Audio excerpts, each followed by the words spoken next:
এবছর জামাই ষষ্ঠীতে অর্ণব যে পাঞ্জাবিটা পরে আছেন দেখছেন, ওটা আমার বাবার। তো ওটাকেই মা বের করে দিয়েছে সকালবেলা। ও তো পরতেই চাইছিল না, কিন্তু বলেছে যে না, তুমি এটা পরো, তুমি পরলে আমাদের সকলের খুব ভালো লাগবে। তো ওর জন্য অগত্যা ও মায়ের কথা আর ফেলতে পারেনি, গরমের মধ্যেও ঘেমে নিয়ে ওই সব পরেই নিয়েছে। আর তারপরে না, আজকে ও খেয়ে দিয়ে অফিস বেরিয়ে যাবে, তো ওই জন্য মা বললো আজকে সকালবেলায় সমস্ত কিছু যেটুকু পারবো করে দেবো, তারপরে আবার রাত্রিবেলায় বা অন্য সময়তে আরেকটুখানি জমিয়ে খাওয়া দাওয়ার অ্যারেঞ্জমেন্ট করা যাবে। তো এমনিতেই আমাদের মন মেজাজটা একটু খারাপ। আপনাদের তো আগের ভিডিওতে বলেই ছিলাম, যেহেতু কিনা আমার বাবার পায়ে লেগেছে, তো ওর জন্য তো আমাদের সকলেরই খুব মন খারাপ। আর সত্যি বলতে সেদিন এত তাড়াহুড়োর মধ্যে ছিলাম, যেহেতু অফিস বেরোবে বলে, ওই জন্য না অন্য কোনো ভিডিও নেওয়া হয়ে ওঠেনি। মানে যখন রান্না করছিলাম বা অন্যান্য সমস্ত আচার বিচারের সময় ওই সমস্ত কিছু করাও হয়ে ওঠেনি, ভিডিও ক্লিপ নেওয়াই হয়ে ওঠেনি। তো কি আর করা যাবে, তো যেটুকু আমার কাছে ছিল আর কি ছবি তোলা, ওইটুকুকেই এখন এডিট করতে বসেছি আর কি।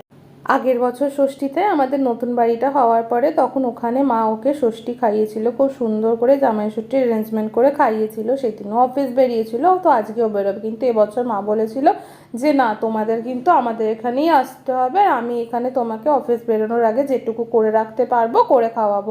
তো ও বলেছিল হ্যাঁ, কিন্তু সব কিছুই ঠিক ছিল, এই পায়ের এই ব্যাপারটা যদি না হতো তাহলে আরও সব কিছু ভালো লাগতো, কিন্তু কি আর করার, যেটা কপালে লেখা ছিল সেটা তো হবেই, বলুন না।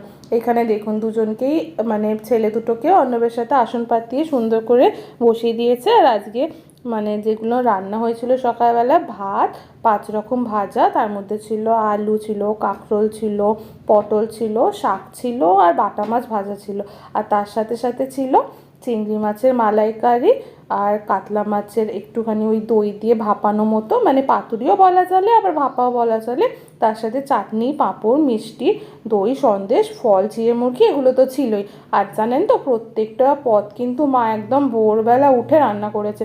তো মা এটা খুব মানে, বলে যে বছরে একদিন যখন এত যত্ন করে খাওয়াচ্ছি, কোনো জিনিসটা যেন আগের দিন করে বাসি না খাওয়াই। তো আমি মাকে বলি পায়েস চাটনিটা তো করেই রাখা যায়, পাঁপড় ভাজাটা তো করেই রাখা যায়, তাহলে তো সময়টা বেঁচে যায়। কিন্তু মা কখনোই রাজি হয় না।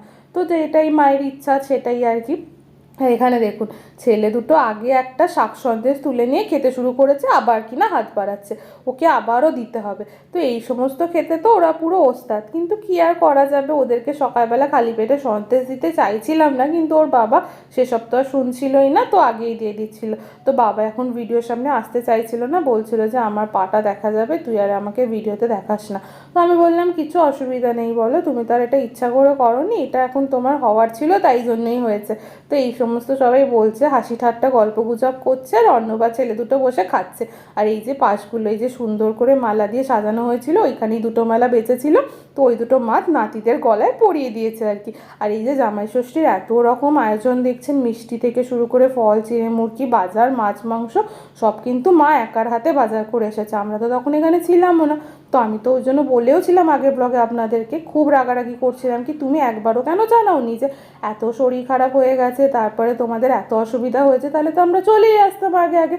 তো মা বললো না, তোরা যখন আনন্দ করতে গেছিস তোদেরকে আর বিব্রত করে কাজ নেই, তোরা তো আসতিসই কদিন পরে, তো ওর জন্য আমি আর কিছু জানাইনি। তো আমি এরপরে খুব রাগ করেছি যে এরকম যেন কখনো না হয়। তো মা ওদেরকে আশীর্বাদ করে দিচ্ছে, তারপর ওরা খেতে বসবে। তো আমাদের জানেন যে হাত পাখার মধ্যে অনেক রকম ফল, দুব্বো ঘাস, তারপরে আরও অনেক কিছু দিয়ে যে হাওয়া করার রেওয়াজটা আছে, ওটা কিন্তু আমাদের বাড়িতে নেই। তো ওর জন্য মা বলেছে আমাদের বাড়িতে যখন নেই, তো ওই নিয়মটা আমি আর নতুন করে পালন করব না, যেটুকু আছে আশীর্বাদ করা সেইটুকুই থাক।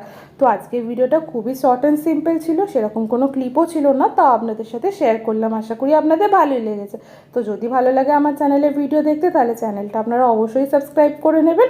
আর এই ভিডিওটা কেমন লাগলো আমাকে সবাইকে অবশ্যই কমেন্টে জানাবেন। খুব শীঘ্রই নতুন ভিডিওতে দেখা হচ্ছে, টাটা।